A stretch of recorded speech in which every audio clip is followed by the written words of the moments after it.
school, all those places I've been. My name is Monica Olson. I am class of 2005. I want Bonfire back on campus. My name is Jamie Minarsik. I'm class of 2008, and I would love to have Bonfire back on campus. I'm Debbie Giroir. I'm class of 1979. I think that Bonfire is a good student organization. I'd like to see it start again and be endorsed by the university. My name is Taylor Salazar. I am class of 09, and I want Bonfire back. Cardi Pixley, class of 89. Bring back Bonfire. Jerry Jones, class of 76, lived in the now-defunct Milner, Purrier, and Law, and I definitely want Bonfire back. My name is Dorian Deverell-Gorman, class of 83. I lived in Fowler Dorm for 4 years. I worked the Bonfire every year that I came here, and I think it should be brought back. My name is Kirby Cunningham, my wife Barbara, class of 59. Was obviously in the Corps. I want Bonfire back. My name is Gary L. Jackson. Class of 64. Do away with Bonfire would be like doing away with a piece of history.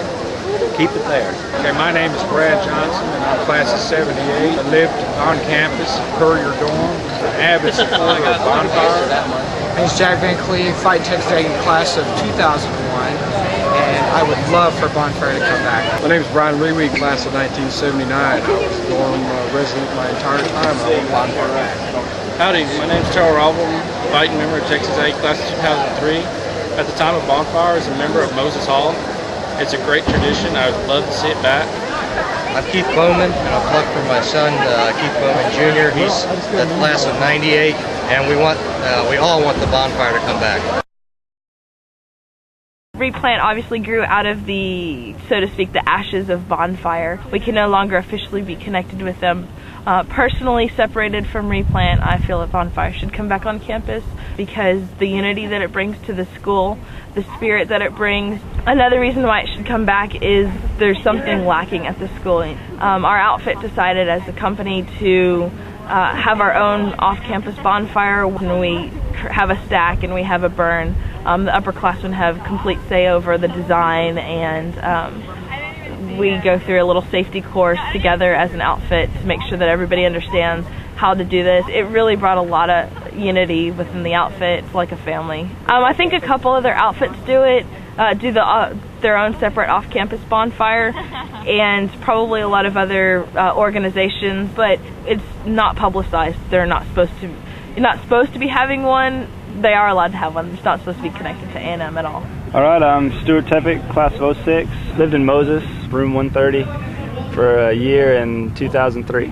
You get here and you meet your crew chief. Pretty much they taught us all the things you learned when Bonfire was around, but you didn't get to do it. Like one of the biggest things I didn't do much with them, but one thing we did was replant. I was in a dead sleep, and all of a sudden you hear this light tapping, and all of a sudden you hear this like cracking on your door. And it was one of the crew chiefs, and it had an old axe handle from back when they used to burn, wailing on your door with this thing until you open up the door and come out. We had our own off-campus bonfire, and that was somewhere, I don't even remember where it was, somewhere in South Texas. They pretty much took all the freshmen and threw us in trucks and just made us go over there. It was this, I don't know, it was something that just really brought us together. Like it was like we became like a family, you know what I mean? They showed us how to cut, and all the guys who were new had tape. You did this thing where you wrap tape around your leg, and that's how you know you're a noob. When they start falling trees, everybody's got to be on one side, and they teach you that. There wasn't that many tall guys in the dorm. It goes in like tall guys up here to short guys, and the short guys get the small part of the tree. Well, the tall guys get this log, so you got the tall guys like logs like this big with like 6 people on them, and even if there was ants like pouring down your shirt, biting the crap out of you, you're cut, you're bleeding, your shoulders are destroyed, you weren't going to leave the log or drop your part. It's like one of the most painful and coolest things I've ever done in my entire life. I remember at Bonfire, we had the one in Moses Hall, we had guys from like 98 come out and would help cut with us. So we had no idea who they were, but like once they started saying their names, like, oh, you're that crew chief, or you're that guy, you know what I mean? And just, after Moses, I moved over to the south side, and the easiest way I could describe the south side is like living in a hotel. It just wasn't as close. Like here, everybody had their door open. My name's Chance Robinson. I'm a junior grade pot. I'm class of 07 here at A&M, rangeland management major. Liability issues can be a concern. You know, we can't allow just anyone to come in here with film footage. We just wouldn't want any film footage that could hurt us in the long run to be shown somewhere else.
My cousin who lives in here now says a lot, since Bonfire's been gone so long, a lot of the traditions have been gone, but he says still, you know, a little bit of a flame left. It's still the camaraderie of the dorms still together, and I know if they brought it back that it would be like me, like who just want it so bad, you know what I mean? And if we could go and we could do it again, that we'd just be all over it.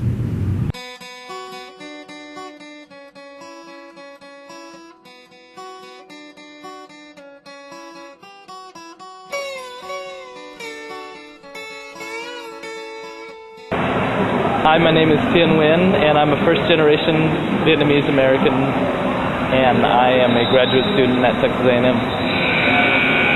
And my Vietnamese is going to be a little bit off.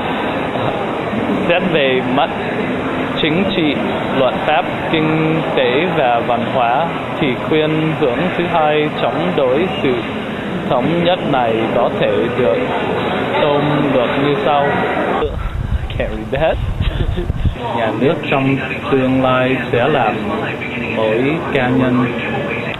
Thực ra, cá nhân xét theo cơ cấu thì tự lập và là một cơ quan. Về bản chất chỉ có con người mới tự lập được.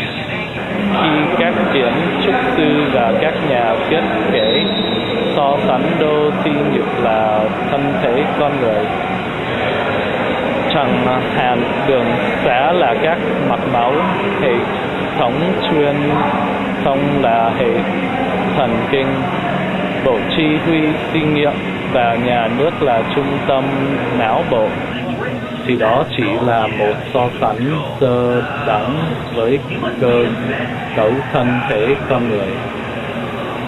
Cơ cầu này trở thành một thảm họa và toàn chỉ khi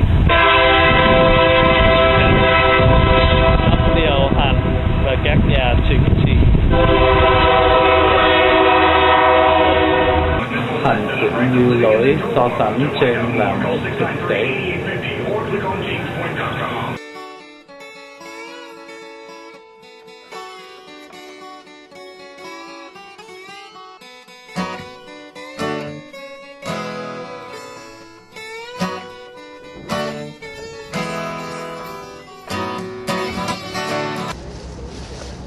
The incredible irony of this book is that the postmodernism it describes was started in the early 1970s, when Minoru Yamasaki's housing in St. Louis was dynamited by the authorities, and it comes to an end after his twin towers are blown up by terrorists.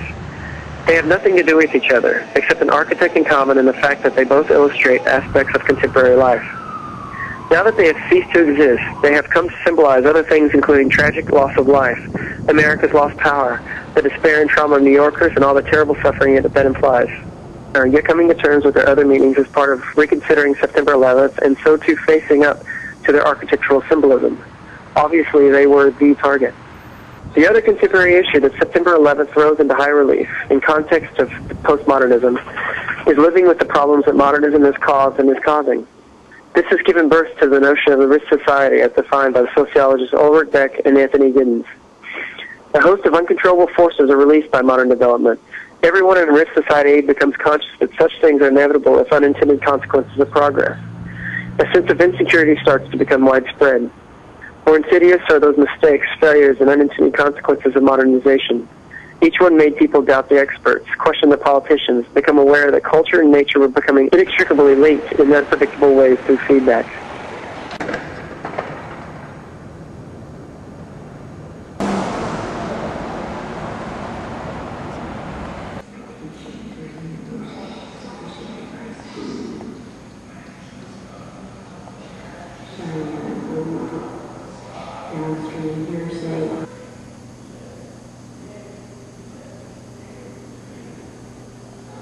Wonderful introduction.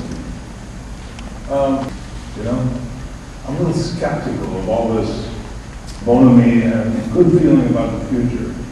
I think we have really, really tough problems, and we haven't shown an awful lot of ability to really deal with those up to today. Questioning. We have to ask questions. We can't accept assumptions. We can't accept the kind of positive spin that is put onto stories by people who are invested in the present system. As we've seen since the end of the Cold War, which is 1990, it's not so long ago, 15 years, the number of crises. And part of this is due to the globalization, the fact that suddenly we're aware of what happens in other parts of the world. So suddenly we're aware that all these crises are happening all the time, everywhere, all over the world. And I think that this idea that there's a crisis has to do with the advent of change. So without change, you don't have a crisis. As soon as things start to change, then crisis is on the horizon. You know, one thing that's going on here, this globalization story, is uniting the people around the planet. So suddenly we're thrown in with Pakistanis, we're thrown in with Africans, we're thrown in with South Americans, we're thrown in with Europeans. You know, we all suffer the same kind of fate. And we don't know much about them, they don't know much about us. So we're in this incredible, agonizing period of discovery and in a way of invention.